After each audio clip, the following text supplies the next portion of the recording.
The master bedroom of the Priya palace was silent, save for the rhythmic, anxious breathing of Suraj and Rakhi. Dim moonlight sliced through the heavy velvet curtains, illuminating the wall where the hidden safe lay. Suraj's face was etched with a cold, sharpening anger as he punched in his sister's birth date. A digital beep echoed like a heartbeat before the heavy mechanism clicked. Beside them, a locksmith hired under the guise of an emergency repair wiped sweat from his brow, having just bypassed the secondary biometric lock. The door swung open, revealing the dark heart of Priya's empire. Suraj reached in, pulling out a thick leather-bound file. As he flipped through the pages, his eyes widened. It wasn't just Maya she had crossed. The folder was a ledger of forged signatures and illegal land seizures. "I knew she was a devil," Suraj whispered, his voice trembling, "but I didn't know she was this deep in the mud. I'll read the details later." The children could return from the hospital any second. Desperate to hide their discovery, they hurried to the cramped, dusty storage unit.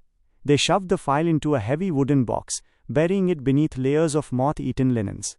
As they turned to leave, a black shadow flickered across the wall behind a stack of crates, a silent watching presence they were too panicked to notice. They retreated to the kitchen to take their nightly medicine, their hearts heavy with the sadness of knowing their family was built on a foundation of crime. In the storage unit, the shadow stepped into the light. It was Nisha. With the practiced movements of a professional, she retrieved the file and slid it into her bag. Minutes later, she met Suraj and Rakhi in the hallway, her face a mask of domestic servitude. "Sir, madam, there are no vegetables left in the kitchen," Nisha said calmly. "I'm heading out to the 24-hour market now." They nodded absently, unaware that the crown jewels of Priya's destruction were walking out the front door. Across the city, the Ratnaparki mansion was bathed in a cold, expensive light. Maya and Shravani sat in the grand hall, Maya's diamonds still glittering like ice against her purple coat. They were not alone. The real Mr. and Mrs. Ratnaparki sat with them, their presence a silent thunder. In a private room down the hall, hidden from the world, Maya's real parents Madhav and Sita waited for the signal. The real Mrs. Ratnaparki leaned forward, her voice vibrating with anger.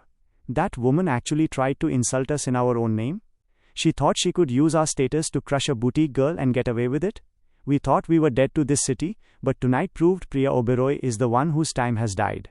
Maya leaned forward, her eyes burning with a dark, triumphant fire that seemed to swallow the room's light. "She tried to play a game of names, but she forgot that names have owners," Maya said, her voice a low, lethal promise. "Tomorrow, the luggage from her safe arrives on my desk. The palace isn't her home anymore, it's her prison."